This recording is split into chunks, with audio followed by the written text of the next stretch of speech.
বোন আমার, 12 বছর 15 বছর বয়সে তুমি কেন বিবাহের পূর্বে আরেকজনকে তোমার শরীর ধরতে দাও? আর যুবক ভাই আমার, কি বলিস কি তুই? এই পৃথিবী আর পৃথিবীতে যা আছে এর চেয়ে মূল্যবান হচ্ছে এই মেয়েটা। তো এরকম মূল্যবান একটা জিনিস ওর ধরে ছুঁয়ে তুই ওকে ওর মূল্য কমিয়ে দিবি? এত বড় জুলুম ওর প্রতি তোর! তুই আল্লাহকে ভয় করিস না তাই বলে এতটা? কি বলিস তুই? তুই কি কারো গাড়ির গ্লাস ভাঙছিস জীবনে? না। কেন? ওর লস হবে। তুই কি কোনোদিন কোনো মানুষকে ঘুষে দিছিস? না। কারণ তাহলে ও বেচারা কষ্ট পাবে। তুই কি জীবনে কারো পেটে ছুরি ঢুকাইতেছিস? না।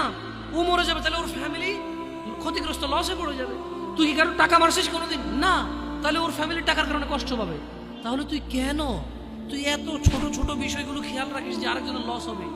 তাহলে তুই এই মেয়েটার জীবনটাকে তুই কি করলি? তুই পুরো পৃথিবী আর পৃথিবীতে যা আছে সবকিছু বিক্রি করলে যে সম্পদ হবে, সবকিছু অর্জন করলে যে অর্জন হবে, এর চাইতে মূল্যবান তুই ওকে সতীত্ব থেকে বের করে নিয়ে আসলি। তুই তোর সামান্য ডিজায়ার ফুলফিল করার জন্য, যেটা আল্লাহ তোর জন্য বৈধ করেছে, কবুল বললে তোর বাপের দোষ, আল্লাহর তো দোষ না।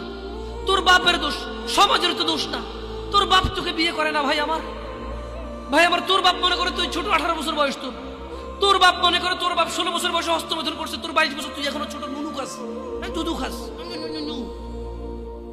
তোর বাপের অজ্ঞতা, ইসলামের দোষ দিবি কেন তুই? এটা তোর বাপ 13 বছর বয়সে চাস্তমন জাটতমন নিয়ে পালাই গেছে, এরপরে সবাই মিলে ধরে আনছে। এরপরে তোর বাপের তোর দাদারা বলছে কলিযুগ শেষ হয়ে গেছে। 20 বছর আগের কথা বলতেছে। তোর বাপ 14 বছর বয়সে লুকায় লুকায় খেরেছিল ওই কি। আরে ভাই, আপনি শহরের ভাই, শহরের বয়স করতে হয়েছে। হ্যাঁ, আর সব মানুষ শহরে গেলে আমি দেখছি তো।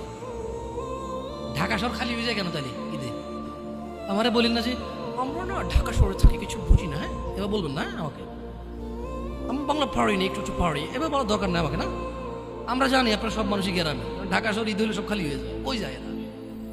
হ্যাঁ, তো তোর বাপ ওই যে এখন কেউ বলি না যে সুপারি বাগান চেনেন না, ওই যে খেরের চিন, এগুলো বোঝেন না, বললেন না আমার যে জামশেদ ভাই যে কন্টেক্সটে কথা বলার বুঝে আসবে। হ্যাঁ, একটু শিখলে তো ও বলার দরকার নেই। কেমন? আমি জানি আপনি বোঝেন না, বুঝেন ভালো দরকার। আচ্ছা, তো তোর বাপে 14 বছর বয়সে এই বাঁশবাগান আশবাগানে যে জেনায় লিপ্ত ছিল, তোর বয়স 25, কয় এখনো ছেলেটা বড় হয়নি। তো দোষ ইসলামের এখানে? তোর বাপের, তোর জান্নাতের প্রতি পরোয়া নেই, তোর টাকার প্রতি পরোয়া আছে। তোর বাপ তোর জান্নাত সেট করতে চায় না, তোকে নাকি ভালোবাসে। তোর বাপ তোর ইজ্জতের পরোয়া করে না, তোকে নাকি ভালোবাসে। তুই নাকি ভালো মানুষ, পৃথিবী আর পৃথিবীর সবচেয়ে সম্পদশালী জিনিসটাকে শুধু একটা এই মুখে মুখে চুমু দিয়ে একটা ওই যে এভাবে ছবি তুলেছি, এভাবে এভাবে।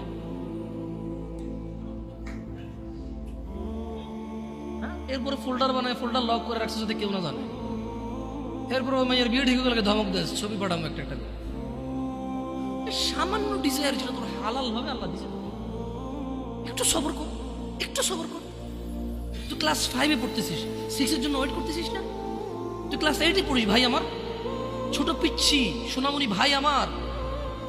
তোকে আমি আমার মাথায় রাখি, তুই বলছিস রাগ করিস না। তুই বললে আমি না অত তো সিনেমা নাটক দেখি না, তোরাই কস। তুই বললে আপন, তাকে আপন করে বলতেছি। আবার কইস না হুজুরের ব্যবহার খারাপ। উনি তুই করে কেন বল? উনি এভাবে কেন কথা বলেন? নিজেকে কি মনে করে? না, তোরাই ডায়লগ দিস। আসলে তুই বললে আপন মনে, আমি এই জন্য ভাই তোরা আমার কিছু, তুই বললে আপন, আমি তো সৌদি আরব বড় হয়েছি, আমি তো দেশে বড় হইনি। আমি আসার পর সব ডায়লগ দেখছি। আসলে আপন জনকে তুই বলে, হ্যাঁ তুই বললে আপন মনে, আমি তোরা আপন মনে করি। কেন? 1450 বছর আগে আল্লাহ আমার কাছে তুই আমার ভাই, কত আপন তুই চিন্তা কর। তোরা তুই কমু না কারে কমু রে ভাই আমার? তুই আমার আচরণে যাইস না। হ্যাঁ, তুই আমার কত পুরনো ভাই তুই জানিস? আমার মায়ের পেটের ভাইটা আমি যেদিন জন্ম হয়েছি বুঝতে পারছি, সেদিন আমাকে আমার বাপ মা, আমার পরিবেশ বলছো আমার মায়ের পেটের ভাই। কিন্তু অ্যাজ এ মুসলিম তুই আমার ভাই 1450 বছর আগে এটা ঘোষণা হয়ে গেছে পৃথিবীতে। তোকে যদি আমি তুই না বলি, আদর করে না বলি, আপন না মনে করি, কাকে মনে করবো রে? তুই তো আমার তুই তো আমার আপন। এমন করিস না ভাই আমার, তোর বয়স সবে 14 বছর। একটু অপেক্ষা কর, একটু অপেক্ষা কর। তোর বাপ বিয়ে করেছে, তুই পৃথিবীতে আসছিস, তুই এমনি এমনি আসিস না। তুইও বিয়ে করবি, তুইও পৃথিবীর সমস্ত সুখ পাবি ইনশাআল্লাহ। তোর ছেলে সন্তান এমনি এমনি আসবে না, তুইও আল্লাহর দেওয়া নিয়ামত উপভোগ করবি এবং আল্লাহর প্রশংসা করবি। অপেক্ষা কর ভাই আমার, অপেক্ষা কর। খবরদার, বেখেয়ালি হওয়া যাবে না, বেখেয়ালি হওয়া যাবে না। আর নিজের সামান্য ডিজায়ারকে ফুলফিল করার জন্য পৃথিবীর সবচেয়ে দামি সম্পদটাকে সবচাইতে সস্তা নিকৃষ্ট করে দেওয়া যাবে না। কেমন? বিয়ের পূর্বে কোনো মেয়ের গায়ে হাত দিবি না ভাই আমার, খবরদার। বিয়ের পূর্বে কোনো মেয়ের সাথে কথা বলবি না, খবরদার। তোর যোগ্যতা নেই ওর সাথে কথা বলার। তুই কে রে? বামন হয়ে চাঁদের দিকে হাত বাড়াবি না। আমার বোনরা চাঁদ, ওয়াল্লাহি যেদিন ইসলামী শাসন আসবে, যেদিন ইমাম মেহেদী আসবে, যেদিন ঈসা আলাইহিস সালাম আবার আসবে, ওনার বন্ধের উপর যারা হাত দিবে উনি হাত কেটে ফেলবে। তুই বামন হয়ে চাঁদের দিকে হাত বাড়াইস না। আমার বোনরা চাঁদ, ইসলাম মেয়েদেরকে চাঁদ বলেছে আর তোকে বামন বলেছে। বেটা তুই বেটা ছেঁড়া খাতায় শুয়ে লাখ টাকার স্বপ্ন দেখিস, বিয়ের আগে মেয়ের গায়ে হাত দিস? তোর সাহস কত? তোর সাহস কত? তুই জানিস না মুহাম্মদ সাল্লাল্লাহু আলাইহি সাল্লাম বলছে নেক স্ত্রী দুনিয়াতে যা আছে ওর চেয়ে বেশি উত্তম।